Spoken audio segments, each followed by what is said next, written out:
Hello, welcome back to our channel. आज हम करने जा रहे हैं अपना एलएलपी एक्ट 2008। एलएलपी में 80 सेक्शन और 4 शेड्यूल्स होते हैं। पहले ये पहले इसमें 81 सेक्शन होते थे, फिर बाद में इससे बदल के 80 कर दिया गया, मतलब 81 हट गया। अगला टॉपिक है इनकॉर्पोरेशन। इनकॉर्पोरेशन में ये दोनों फॉर्म काम आते हैं। पहला रन एलएलपी और दूसरा फिलिप। अगला है पार्टनर्स। एक एलएलपी में इंडिविजुअल भी पार्टनर हो सकता है और एक बॉडी कॉर्पोरेट भी। नंबर्स ऑफ पार्टनर कम से कम 2 और अधिक से अधिक जितने भी हो सकते हैं। एक एलएलपी में सारे पार्टनर बॉडी कॉर्पोरेट नहीं हो सकते हैं। 2 पार्टनर इंडिविजुअल होना पड़ेगा और 2 डीपी होते हैं। अब डीपी कौन होता है? ये डायरेक्टर के जैसे होते हैं। इनके पास डिजिटल साइन होना चाहिए और इनके पास दिन नंबर होना चाहिए। जितना भी डीपी होता है वो इंडिविजुअल होने चाहिए। हर एलएलपी में कम से कम 2 डीपी होना चाहिए। इंडिविजुअल होना चाहिए और इंडियन हो वो। अगर सारा पार्टनर बॉडी कॉर्पोरेट है तो वो सब मिल के 2 डीपी इंडिविजुअल इंसान को डीपी बनाएगा। अगर कोई बाहरी आदमी को तो उसको कम से कम 120 दिन इंडिया में रहना पड़ेगा। 120 day during the financial year India में उसको रहना पड़ेगा, तब जाके वो मेंबर बन सकता है। अब हम देखते हैं इनकॉर्पोरेशन के लिए कौन कौन से फॉर्म की हमें ज़रूरत होती है, मतलब इनकॉर्पोरेशन कैसे होता है। Incorporation proceed. इसमें 2 पार्टनर होना ही चाहिए।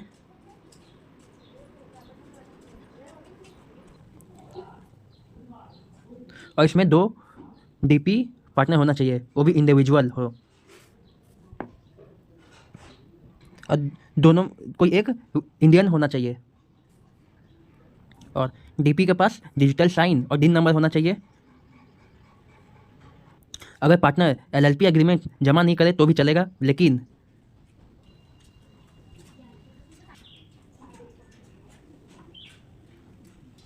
थर्टी डेज का अंदर उन्हें ये फॉर्म 3 एलएलपी एग्रीमेंट जिसको बोलते हैं वो जमा करना होगा। 30 डेज का अंदर एलएलपी एग्रीमेंट फॉर्म 3 जमा करना होगा उन लोग को आरओसी में। उन्हें यूनिक नेम चुनना होता है जो किसी से मैच ना खा रहा हो।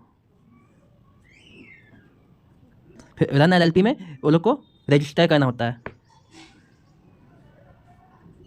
इनकॉर्पोरेशन के लिए फॉर्म फिलअप भरना जमा करना होता है जिससे एलएलपी को जिसमें पार्टनर को रजिस्टर रिसिप्ट नेम देना होता है, जिसमें वो लोग को कोई दूसरा नाम नहीं दे सकते हैं। इसके लिए 2 दिन नंबर का रखना पड़ता है, मतलब 2 दिन नंबर होना चाहिए।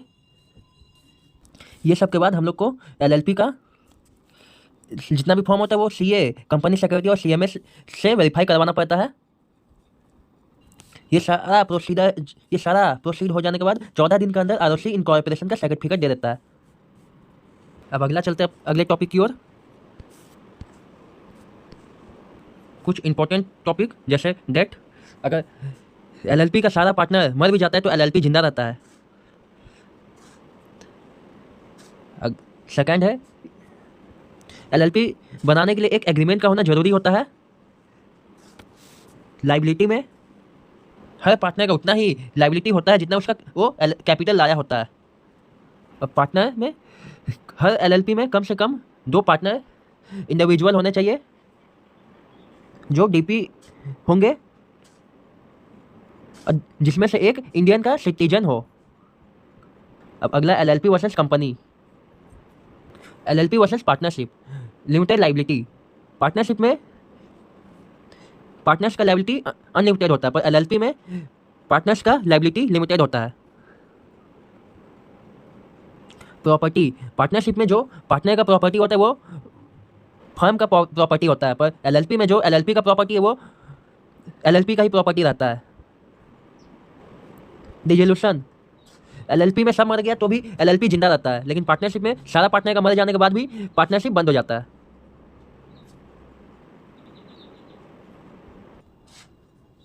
अब आगे है कौन कौन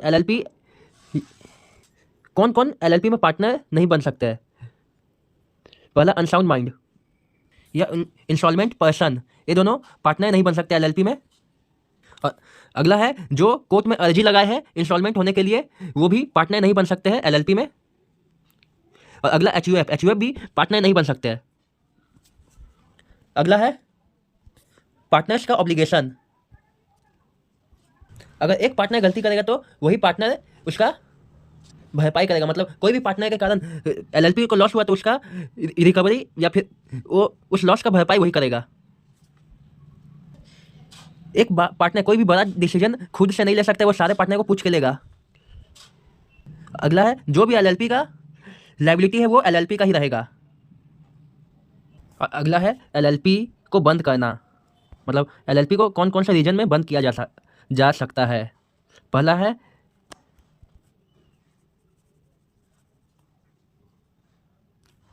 एलएलपी को बंद एनसीएलटी का ऑर्डर से भी किया जा सकता है। एनसीएलटी का फुल फॉर्म ये रहा, नेशनल कंपनी लॉ।